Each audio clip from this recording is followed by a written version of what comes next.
Yeah. Peter Winch, so what's the story here? Today is a celebration for my mother, 100 years, 22nd of January 1925. The family, all of the family, the complete family of my mother's family and relations were here on a week's holiday. Those days it wasn't the Australia Day weekend, it was just a week's holiday. They all came down to Point Walter to gather and be together and celebrate. And the story being, of course, that on that particular day, my mother, then Joyce Harford, who was 12 years of age, and her two cousins their names were Gladys and Catherine, and their father, which was my mother's uncle, Uncle Albert, decided that they'd walk out onto the spit and have a look, because the family previously had been crabbing down here. And what happened was that at some point of time, we believed that the tide was coming in, and the girls went to the edge for some reason and went over the edge. And anyone knowing Point Walter knows that that is quite deep water on the edges of the spit. And the circumstances were that the two girls that were aged 11 and 9 were unable to swim, and also the father, and for them to rescue them, they hung on to their dad, and of course the circumstances were that they then started to go to the bottom. My mother, who was a swimmer, also came involved. The girls then grabbed hold of my mother's hair and dragged her to the bottom. Then she had the inevitable decision to say that if she wanted to survive, that she would have had to get the girls to let go her hair, so that she could at least then go to the top. She did that, and that would have been a terrible, terrible thing for her to have to decide to do. And she then went to the surface. She saw her uncle that was a few feet away from her, attempting to try and swim to shore, and then he called out in fairly loud terms, "Oh, God save me," and then she never saw her again. So undoubtedly he was drowned also. Mum then at that time was around about 5 o'clock in the evening, and she then swam for another 4 hours and finished up on the small sandy beach near Blackwall Reach, and they on the other side of the river? On the same side of the river, Fremantle going down on the left-hand side towards Fremantle, and the search party that had been out for hours finally found her after till about 5 hours, still able to tell them what had happened, and she had survived a terrible, terrible ordeal. The next day, the body of the two girls were found on the waterfront beach area in Netherlands, and the father, they found him, he came to the surface 7 days later, and they were then buried in Karrakatta. It was a terribly sad occasion, and we've just not long come from Karrakatta to lay some flowers and some prayers on behalf of our family for the two young ones and the father, and also the mother, Auntie Kate, is also now buried with them. So that's what the celebrations are here today. Mum lived to a nice age of 94, and we'd never heard anything about this incident until we were quite a lot older. She kept us to herself, yet there was headline news on the Sunday Times, which we have, and people can see about that when we revealed at having an afternoon tea at the restaurants here at Port Walter. So that's the story. Remarkable person, and kept that secret for a long, long time, but would have been very hard to endure the fact that she'd lost her uncle and the two cousins. Right. Thank you. And apparently you were trying to get a commemorative plaque. Yes, we're also Simon now has applied for a bravery award that is now about to be submitted. Posthumous. Yes, for what she'd done to try and save the family. I think that's necessary. That's a very valiant effort. Yeah, for it. And she was a very weak swimmer, was she? No, she was a fairly good swimmer as such. She'd learned to swim at the baths at over there. For it. So that was that was probably the saving grace for her, and the trying to succeed in rescuing the two girls.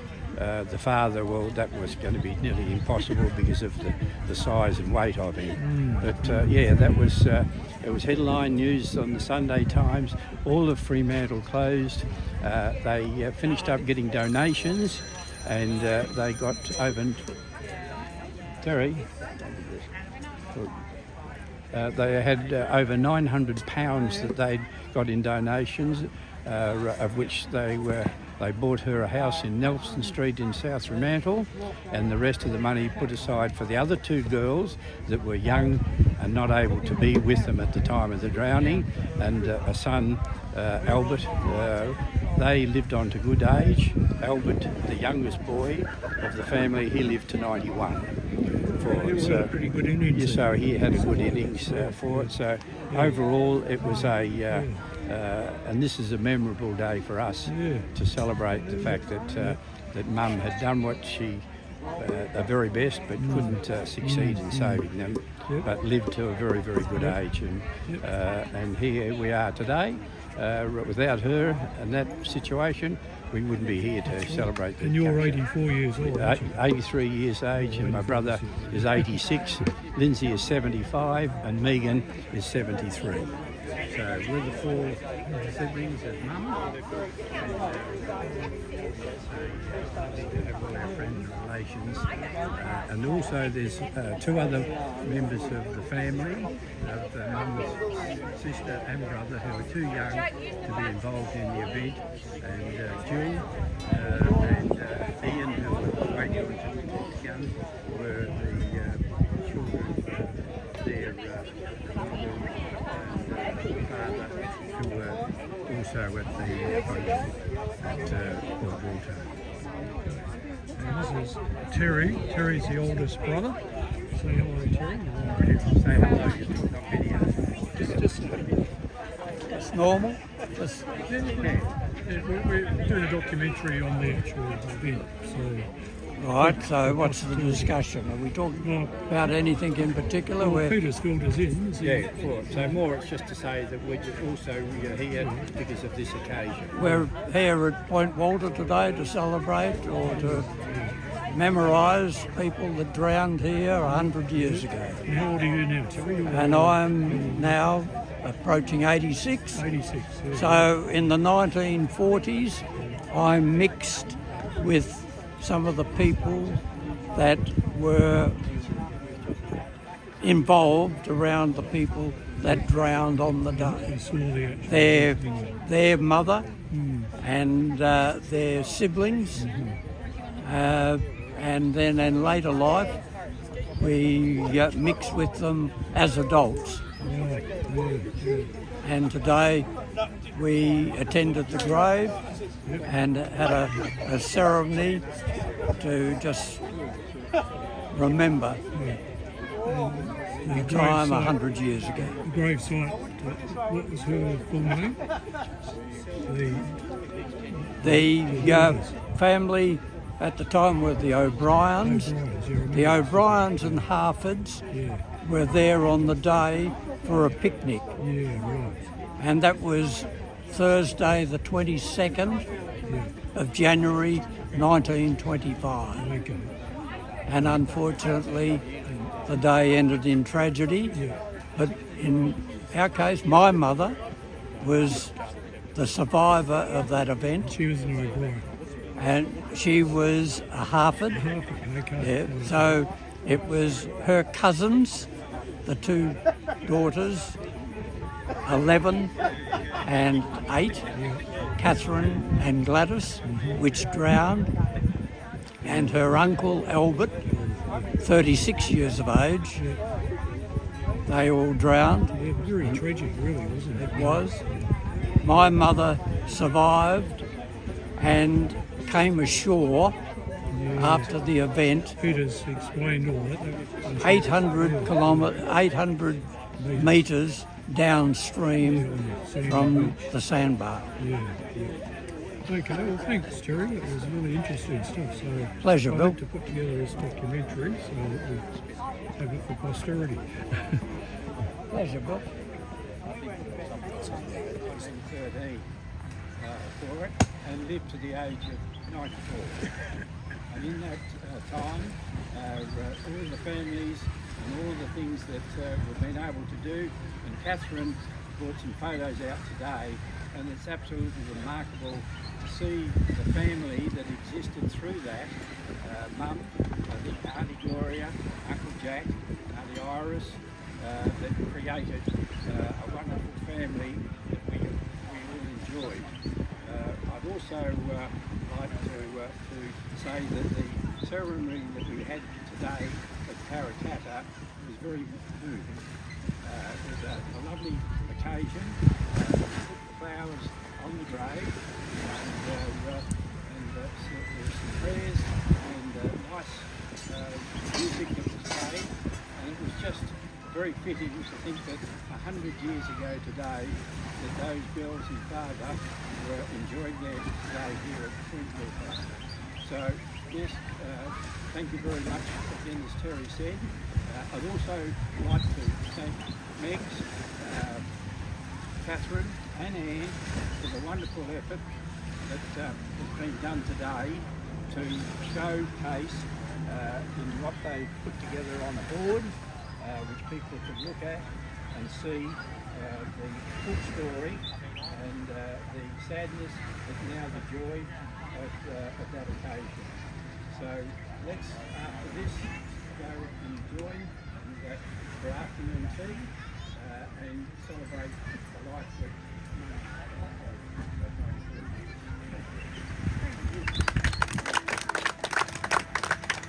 operator is going to do a whole sequence of the event, the interviews that he's done, and he's going to put together the whole program, and I'm certain that he'd be more than happy about working out a cost to get that copy when, at the end of the day when it's all finished. And further to that, I'd just like to thank you for coming today, because it's a momentous occasion for the Harford and O'Brien family. As sad as it was on the day, on the 22nd of January, 100 years ago, it was sad that two little girls, 11 and 8, and their father drowned. My mother, Joyce, was the sole survivor of that event, and without her, a lot of us wouldn't be here today. But there are representatives of the other siblings, Jill, Bevan, Kerry, Ian. One of their parents were there also on the day. They weren't in the water, but they, no doubt, were affected by this event. I've got to admit, as kids, we never ever knew of this thing. It was only in later life we got to hear about it. And I suppose we can appreciate the fact that my mother, being a survivor, went on, and Jack and Gloria paid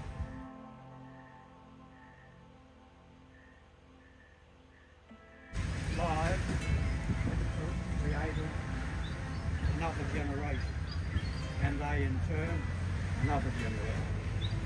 So from that, some of the people here today are part of that soon. And as I say, I'm just happy to see you here today, and I hope you enjoy what is left of it. Thank you.